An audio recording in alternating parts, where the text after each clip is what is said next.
Hello students. So இந்த கிளாஸில் நம்ம என்ன பார்க்க போகிறோம் அப்படின்ட்டிங்கன்னா, what you mean by redox reaction அப்படின்னு பார்த்துட்டு டைப்ஸ் ஆஃப் ரெடாக்ஸ் ரியாக்ஷன் பற்றி பார்க்க போகிறோம். இந்த ரெடாக்ஸ் ரியாக்ஷன்லையுமே ரெடாக்ஸ் ரியாக்ஷனுக்கு ஒரு எக்ஸாம்பிள் வச்சு நம்ம பார்க்க போகிறோம். ஸோ ஆல்ரெடி நான் லாஸ்ட் கிளாஸ்லேயே சொல்லியிருக்கேன், ஆக்சிடேஷன் ரியாக்ஷன்ஸும் ரிடக்ஷன் ரியாக்ஷன்ஸும் சைமல்டேனியஸாக ஒரு கெமிக்கல் ரியாக்ஷனில் நடந்தால் அதுக்கு பேர் ரெடாக்ஸ் ரியாக்ஷன், ரைட்? இப்போ நம்ம புக்கில் பார்த்தீங்கன்னா ஒரு எக்ஸாம்பிள் ஒன்று கொடுத்துருக்காங்க பாருங்கள். பொட்டாசியம் பெர்மாங்கனேட் ஃபெரஸ் சல்ஃபேட்டோட அசிடிக் மீடியத்தில் இணைஞ்சி MnSO4 ஆகும். Manganese sulphate, potassium sulphate, ferric sulphate and வாட்டராக மாறி இருக்குது. இந்த இதில் நான் சொன்னேன்ல ஆக்சிடேஷன் நம்பர் கான்செப்ட்டு, அதை வச்சு நம்ம என்ன பண்ணணும், ஆக்சிடேஷனை ஃபைண்ட் அவுட் பண்ணணும். முதல்ல பொட்டாசியம் பெர்மாங்கனேட்டுக்கு பார்ப்போம். ஒரு பொட்டாசியத்துக்கு +1, மேங்கனீஸ்க்கு கண்டுபிடிக்கணும். ஸோ அதை எக்ஸு +1. ஒரு ஆக்சிஜனுக்கு -2வா, 4 பேர் இருக்கனால 4 × -2 வந்து -8. மேலே எந்த சார்ஜுமே இல்லை, ஸோ 0க்கு ஈக்குவல். கரெக்டாப்பா? அப்போ எக்ஸு -7 = 0. எக்ஸு இந்த -7 ஈக்குவல்ட்டுக்கு அந்த சைட் போனால் என்ன ஆகும், +7 ஆகும். ரைட்டா? ஸோ அதுதான் மேங்கனீஸ்க்கு மேலே +7 கொடுத்துருக்காங்க. அயன் பாருங்களேன், FeSO4. நான் ஹோலாக சல்ஃபேட் குரூப்புக்கு -2ன்னு வச்சுக்கிற சொல்லியிருக்கேன் இல்லையா? இது -2வாக இருந்தால் இந்த கேட்டையன் என்னவாக இருக்கும், +2வாக இருக்கும். இதே மாதிரி இதுக்கு ஆப்போசிட்டில் மேங்கனீஸ் எங்கே இருக்குதுன்னு பாருங்கள், இங்கே இருக்குது. ஆல்ரெடி சொல்லியிருக்கேன், சல்ஃபேட்டுக்கு 2-, ஸோ மேங்கனீஸ்க்கு என்ன வரும், Mn 2+ வரும். அடுத்து பாருங்கள், அதே மாதிரி அயன் சல்ஃபேட்டு.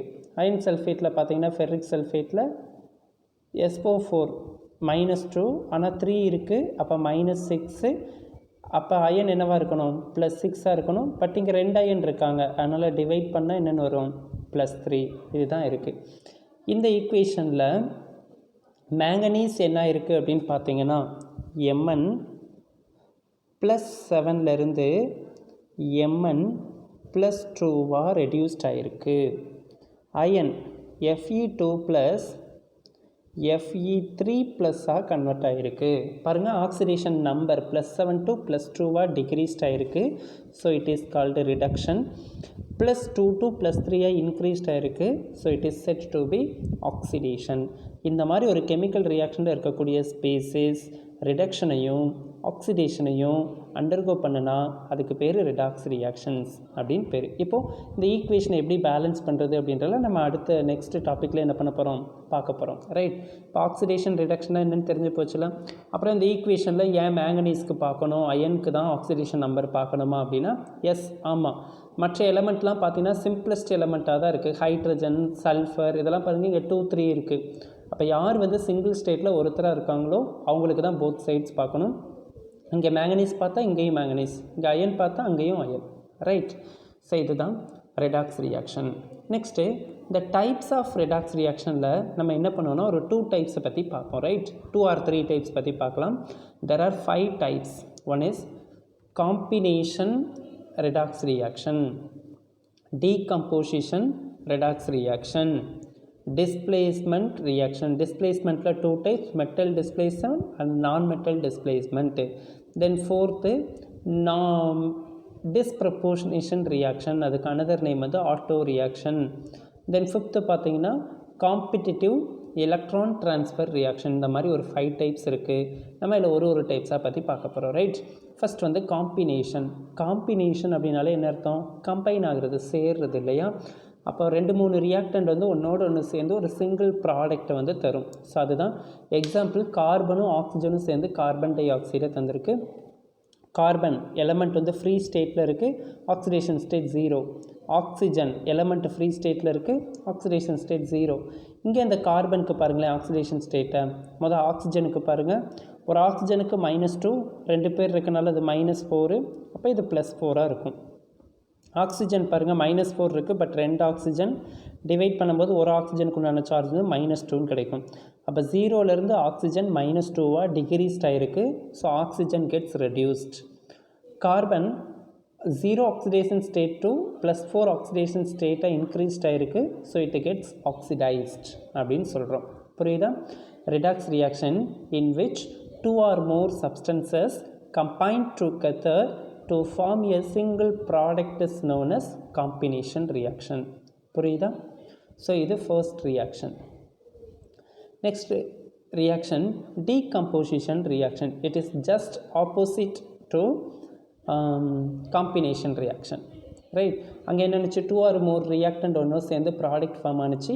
இங்கே ஒரு single product will decomposed into more than one product, right? நான் ரீட் பண்ணுறேன் பாருங்கள். redox reaction in which a compound breaks down into 2 or more components are called decomposition reaction. These reactions are just opposite to combination reactions. In these reactions, the oxidation number of the different elements in the same substance is changed. அப்படின்னு கொடுத்துருக்காங்க, right? இப்போ நம்ம இதுக்கு ஒரு example பார்க்க போகிறோம். Potassium குளோரேட்டை நம்ம எக்ஸாம்பிளாக எடுத்துக்கலாம். பொட்டாசியம் குளோரேட்னா ஃபார்முலா KClO3. இது என்ன பண்ண போகிறோம்? ஜஸ்ட் நல்லா ஹீட் பண்ண போகிறோம். அப்போ நமக்கு ப்ராடக்ட் என்ன ஆக போகுது? பொட்டாசியம் குளோரைடும் ஆக்சிஜனும் ப்ராடக்டாக கிடைக்கி. ஆக்சிஜன்னா என்னது? O2. அப்போ இந்த ஈக்குவேஷன் புக்கில் இதெல்லாம் கொடுக்க மாட்டாங்க, எக்ஸாம் பேப்பரில் நம்ம தான் எடுக்கணும். ஸோ பொட்டாசியம் குளோரைட்டை ஹீட் பண்ணும்போது டீகம்போஸ்ட் ஆகி பொட்டாசியம் குளோரைடாகவும் ஆக்சிஜனாகவும் மாறுது அப்படின்னு எடுத்துகிட்டு ஃபார்முலாஸ் எல்லாம் நமக்கு தெரியும் இல்லையா? ரைட். இப்போ இங்கே பார்த்தீங்கன்னா இதில் என்னென்ன அப்படின்னு சொல்லி பார்க்க போகிறோம். முதல் இந்த ஈக்குவேஷன் வந்து ஒரு அன்பேலன்ஸ்டு ஈக்குவேஷன். ஸோ இதை நம்ம என்ன பண்ணணும்? முதல்ல பேலன்ஸ் பண்ணணும். என்னது? பொட்டாசியம் குளோரைட் KClO3 ஜஸ்ட் என்ன பண்ணுறோம்? ஹீட் பண்ணுறோம். ப்ராடக்ட் என்ன? பொட்டாசியம் குளோரைடும் ஆக்சிஜன் கேஸும். முதல்ல இந்த ஈக்குவேஷனை நான் ஆக்சிஜனை பேலன்ஸ் பண்ண போகிறேன், ரைட்? இப்போ ஆக்சிஜன் பார்த்தீங்க அப்படின்னா இங்கே 2 ஆக்சிஜன், இங்கே 3 ஆக்சிஜன். அப்போ 2, 3 ஆட் ஈவனில் இருந்தாலே ஒரு ஈக்குவேஷன் பேலன்ஸ்டு ஆகாது, சரியா? அதனால் இங்கே இருக்கிற 2வை கொண்டு வந்து இங்கே பெருக்க போகிறோம். சரி, 2 இல்லையா? 2. இங்கே இருக்கிற 3யை கொண்டு போய் அங்கே பெருக்க போகிறோம். அப்போ 3 2s are 6, 2 3s are 6. Oxygen balanced ஆகிட்டா?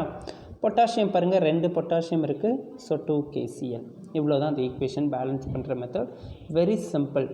இங்கே என்ன பண்ண போகிறோம்? யார் யாருக்கு இங்கே ஆக்சிடேஷன் நம்பரை ஃபைண்ட் அவுட் பண்ண போகிறோம் அப்படின்னு பார்த்தீங்கன்னா உங்களுக்கு தெரியும் இல்லையா? பொட்டாசியம் வந்து ஒரு சிம்பிளஸ்ட் எலமெண்ட், அதோட ஆக்சிடேஷன் ஸ்டேட் +1 தான் இருக்கும். ஸோ அதனால் குளோரின்க்கு, அப்போ நீங்கள் குளோரினுக்கும் கேட்கலாம், குளோரின் வந்து ஒரு ஹாலஜன் தானே, அது -1 ஆக்சிடேஷன் ஸ்டேட்டில் தானே எக்ஸிஸ்ட் ஆகும் அப்படின்னு கேட்கலாம் இல்லையா? அதான் நான் முன்னாடி ரூல்லே என்ன சொல்லியிருக்கேன், ஃப்ளூரினுடைய ஆக்சிடேஷன் ஸ்டேட் மட்டும்தான் -1. குளோரின்லாம் பார்த்தீங்கன்னா in addition to -1 they can exist +2 +4 +5 +7 also, right? அதனால் அது இங்கே குளோரினுக்கு ஆக்சிஜனுக்கு கண்டுபிடிக்க போகிறோம். முதல் இந்த ஆக்சிஜனுக்கு கண்டுபிடிப்போமே. ஒரு ஆக்சிஜன், மொத்தம் 3 ஆக்சிஜன், ஒரு ஆக்சிஜனுக்கு -2, அப்போ 3 × 2 -6. 3 ஆக்சிஜன் இருக்குது, டிவைட் பண்ணும்போது என்னென்னு வரும்? -2 அப்படின்னு வரும், ரைட்டாப்பா? 2 3s are 6. ஸோ -2 ஆக்சிஜனுடைய ஆக்சிடேஷன் ஸ்டேட் இங்கே -2.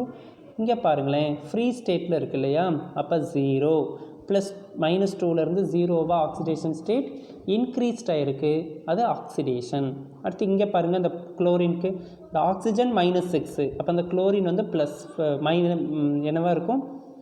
-6னால் இது வந்து +6ஆக இருக்கும் இல்லையாப்பா? ஸோ +6. இங்கே பார்த்தீங்கன்னா -1, ஏன்னா K ப்ளஸ்ஸு பொட்டாசியக்கு குளோரைடுக்கு -1.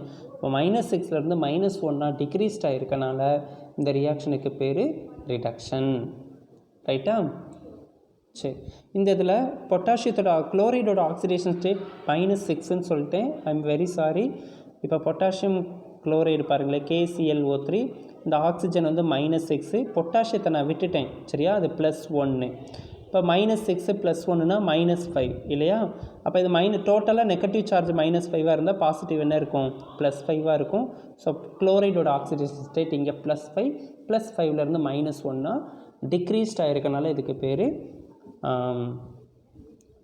என்னது? ரிடக்ஷன் அப்படின்னு சொல்கிறாங்க. ஸோ புரிஞ்சுதா இந்த ஈக்குவேஷன் எப்படி பேலன்ஸ் பண்ணுறோம், ப்ளஸ் வந்து எப்படி வந்து கரெக்டாக எழுதுகிறோன்றது பார்த்துக்கோங்க. ஸோ இப்போ நம்ம இந்த கிளாஸில் என்ன பார்த்தோன்னா, ரெடாக்ஸ் ரியாக்ஷன்னா என்ன, அதுக்கு ஒரு எக்ஸாம்பிள் பார்த்தோம். அதை பேலன்ஸ் பண்ணுறதுல நான் நெக்ஸ்ட் கிளாஸ் வரும்போது சொல்லிக் கொடுப்பேன். ரெடாக்ஸ் ரியாக்ஷனுடைய டைப்ஸில் there are 5 types in our syllabus. In this class we have discussed only 2 types, namely combination reaction and decomposition reaction. They may be asked in the exam orientation. Write a short notes on decomposition reactions, right? So thank